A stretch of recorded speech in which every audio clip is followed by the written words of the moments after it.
Okay, let's get this fight. It's one hell of a test run for him. Yeah, he's got to practice walking, let alone fighting, you know? And it's going to cause destruction all around. Oh, yeah. Can barely even walk. How do they expect him to fight?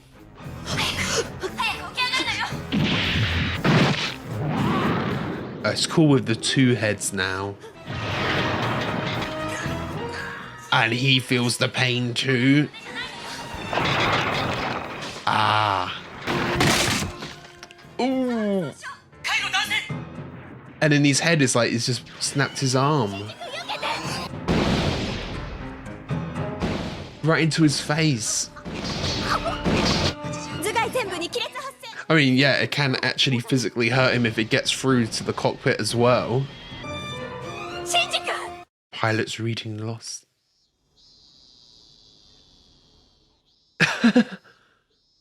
Just in the hospital after. So yeah, he completely failed there.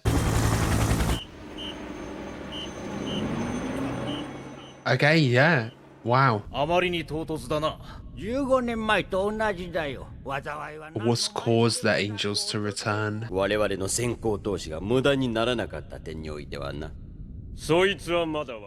look at the color here. Yeah, they're all color coded.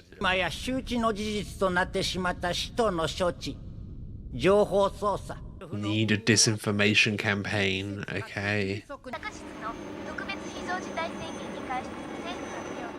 Yeah, how much of the, you know, does the public knowledge actually know about all of this?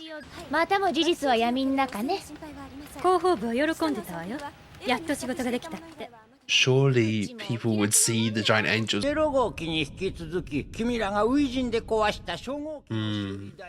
I want to see 000, that other unit. What does that look like?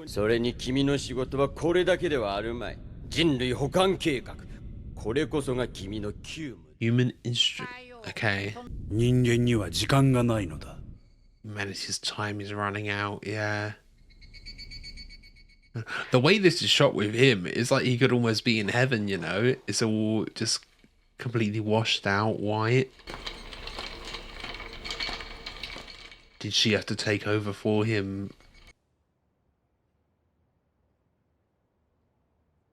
Yeah, of course. What happened with his arm is got to him. You felt it break, but there's no breakage there.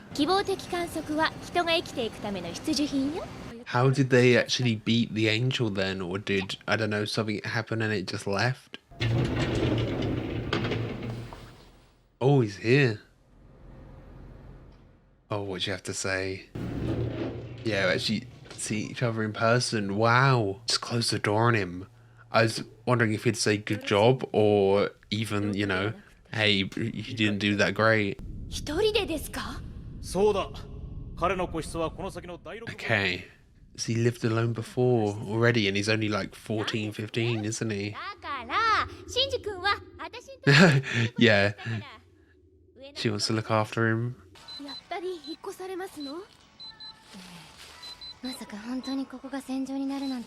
Yeah, what do the people who live in the city think? I guess they might not have seen the angel, they were evacuated beforehand. And of course he feels guilty.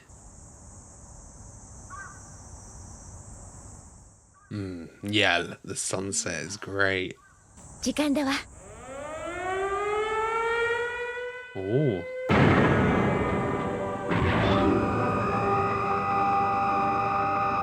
The music kicks in, some marvels of the city.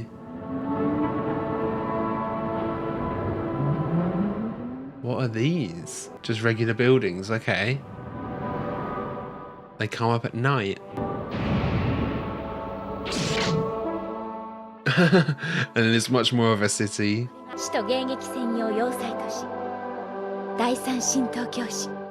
Tokyo 3, huh? The Beast. See, the Beast, is it referring to angels or, you know, it could be metaphorical referring to like dad or something.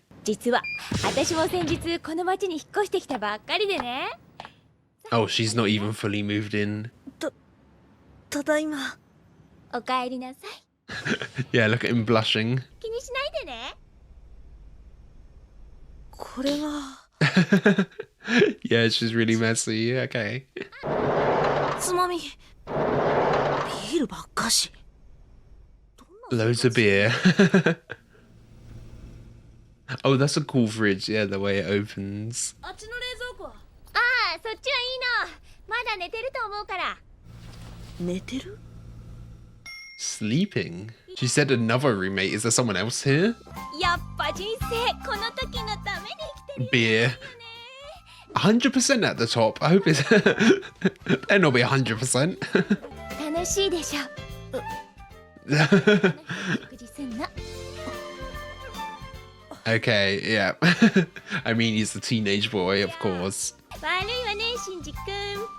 よし、公平に決めた生活当番もこれで。 Ah, okay. Now we can get some chores done, yeah. お、どこどこでしょ。はい。 まあいいわ。 It's all yes, ma'am. 風呂は命の洗濯よ。 Oh, all her underwear there as well, yeah. What? Oh. Okay. The penguin, yeah. 新種の温泉ペンギンよ。 But very smart as well. 名前はペンペン。 Pen Pen. Okay, that's the other roommate. That was good. The comedic timing of that. Yeah, now he's feeling self-conscious. 人をわざとらしくはしゃぎすぎたかしら。見透かされてるのはこっちかもね。 There's something deeper there. レイの様子はいかがでしたか。 Is that Unit 1 or Unit 0? 辛いでしょうね。あの子たち。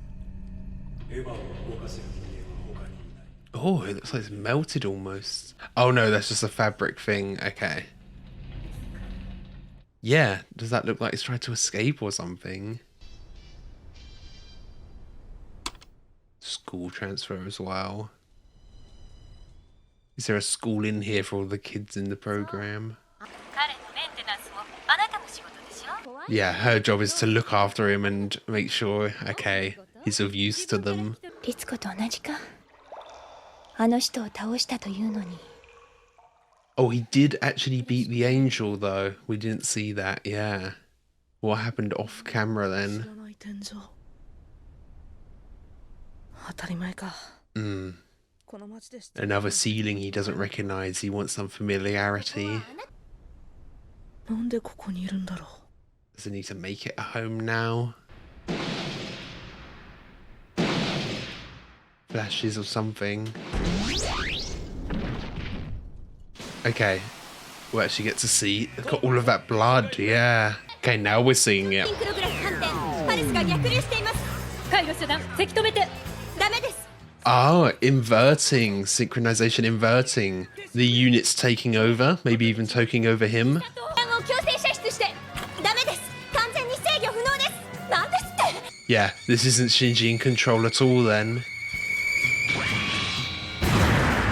エヴァ、再起動。そんな。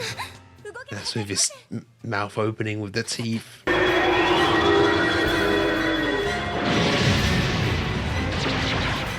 So yeah, this wasn't him at all. Both of those were shots we've seen in the opening as well. We've won.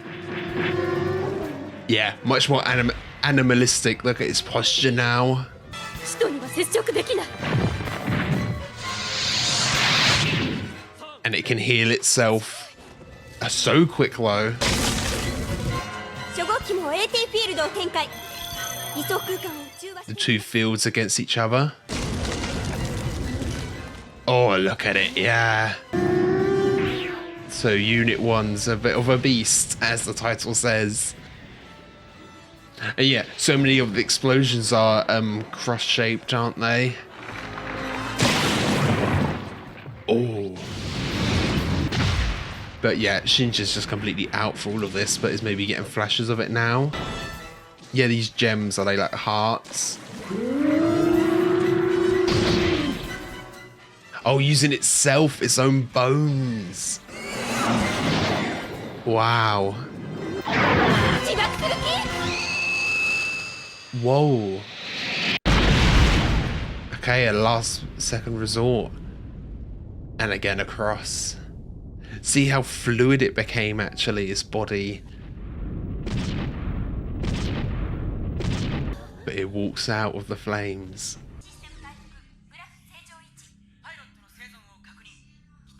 So the synchronization can go both ways.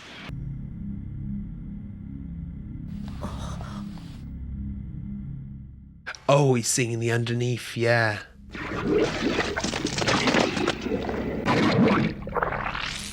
More biological.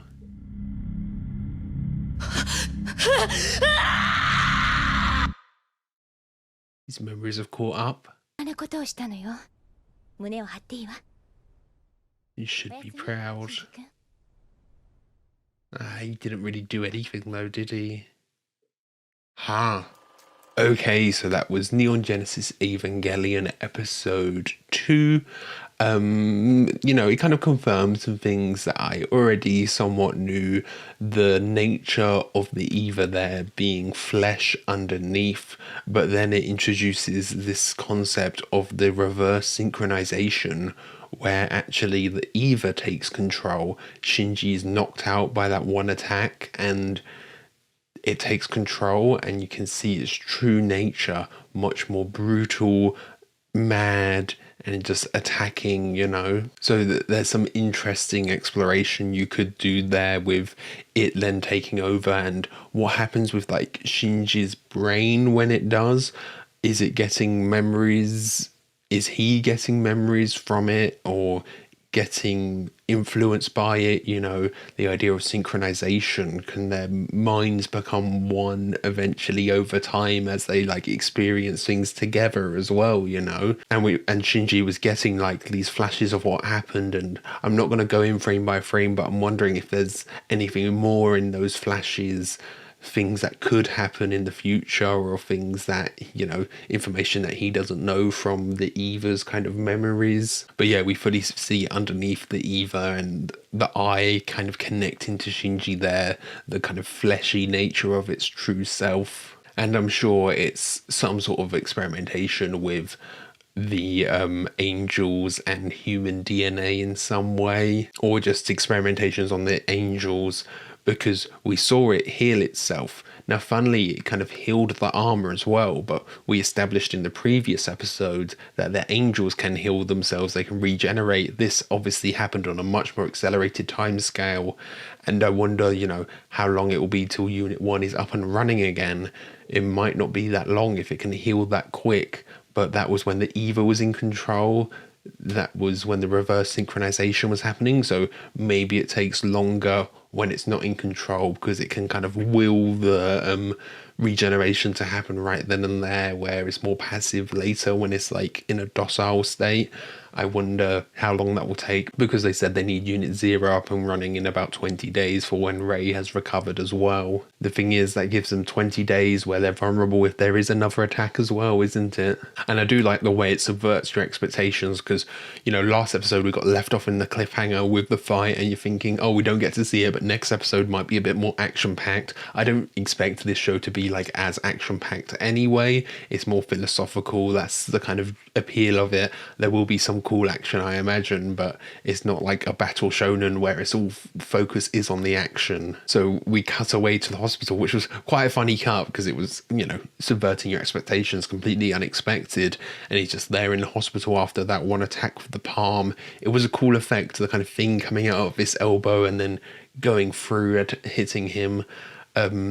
So it subverts our expectations there, but I do like that later on we do get to see what happens. So it subverts your expectations, but you're still satisfied seeing what happened. It just delays it a bit, and we get that bit of in between with him, you know, moving in, Minato taking him in, meeting Pen, his penguin roommate as well. And obviously, as I said before, I knew there were going to be themes of like puberty and things here, so we're getting a bit of fan service with Minato as well. We're kind of seeing it through Shinji's eyes. I assume that's how you kind of see that. But there definitely is something deeper with her as well, because, you know, we've seen how she acts with Shinji and when Shinji's not there, and as she said, she laid on the cheerfulness maybe a bit too much at the start there, so it feels like maybe there is something deeper with her, a deeper fear maybe. You know, she was called an optimist at one point, but I wonder how true that actually is that just a front she's putting on? Is she actually much more pessimistic about this whole thing? I think there might be like a deeper kind of sadness there. And obviously we don't know much about her backstory, why she's here, you know, what her role in all of this is going to be. And they said about, you know, Shinji living alone, that he's used to living alone, and the Ikaris often live alone. Is that something that his dad went through as well? It's kind of establishing that they're not a very loving family. Did his dad go through something similar where his parents were kind of distant from him, so that's influenced his parenting style when Shinji being distant as well, you know? And if dad's been out of the picture for so long, Shinji's been living alone, what about mum? What about any grandparents potentially? You know, that's sometimes quite a common trope in anime for a character to be living with their grandparents. But has Shinji already been living alone? Obviously, we haven't heard anything about mother or any other family members. All we know about so far is dad. I don't know if the show will go into that, or that's just, you know, something unanswered. Or we'll hear something about mum, maybe mum has passed, but he was potentially living on his own at that young age, you know? So he's already got a lot of independence, but also a lot of responsibility on himself. And this is just like responsibility times 11, you know, obviously the world on his shoulders now. And maybe, you know, Minato, I'm talking about, you know, her mental state. We saw the state of her apartment there. Maybe that is a peek into her true self, how she's really feeling at the moment, more depressed at the moment, can't clean up after herself, but she's putting on this brave front for Shinji. And it will be interesting, I think, to see a bit more of Rei. We've only seen her on a bed, you know, on a hospital bed being carted through. That's all we've seen of her. I haven't really seen much of a true personality. I feel like, you know, from what we have seen, she's going to be very timid and shy and kind of just obeying orders. But it'll be interesting to see a bit more of her, what she's actually like. And we do get a glimpse of her Ava, her Unit Zero. It just seems like red, but the face is a bit more rounded. I feel like Unit 1 definitely looks more animalistic, more intimidating, and of course it's Unit 1, so it's like the only actual finished unit, whereas I'm imagining Unit 0 is more of a prototype, isn't it? So maybe there's something wrong with it, and that's why Rei is getting all of this damage, because Shinji came out of that pretty, you know, scratch-free. I know he was in the hospital, but maybe they were just monitoring him because, you know, there was a big attack to the head, that's where the cockpit is, right? To the head of the Eva, and Shinji came out of it, you know, without a scratch. Obviously, he had like the mental of his arm being broken, that mental image, and felt the pain of it. And how does that affect you? Like, what if there's a situation where the Eva dies, like gets beheaded or something, you're still mentally synchronized? Do you experience death? How does that work? If you're a child experiencing death multiple times, that could ruin you mentally, you know, because of this like mental link. I think there's a lot to explore there. Different things that you can go through in, you know, through this mental link. And then we have a few more things with Dad in this meeting. This human instrumentality report, this other project that he's on. So he's on the kind of project with all of the mechs, with all the Evas, but then there's this project which I don't really get what it means. Instrumentality, humans as a means to what end? What does that mean? It sounds like, but it's saying like that's the last chance for humanity, that's the last chance to save humanity. But instrumentality is like using humans as an instrument for something. I don't know. Don't know how to interpret that. Obviously, I think there is definitely something deeper and darker happening with this institution. Don't trust the dad at all. As I said, running theory is human angel DNA splice into Unit 1, and that's why Shinji is compatible, and Unit 1 could be interpreted as like a brother or something. There's definitely like maybe some sort of experimentation going on with angels somewhere in some deep dark laboratory, and maybe some experimentations going on with humans here as well then. Okay, so I think that's everything. Thank you for watching. I hope you enjoyed this. If you did, be sure to leave a like, comment your thoughts down below, and if you really love this, be sure to subscribe so you can keep up to date on all future uploads. So yeah, thanks for watching. Catch you guys later.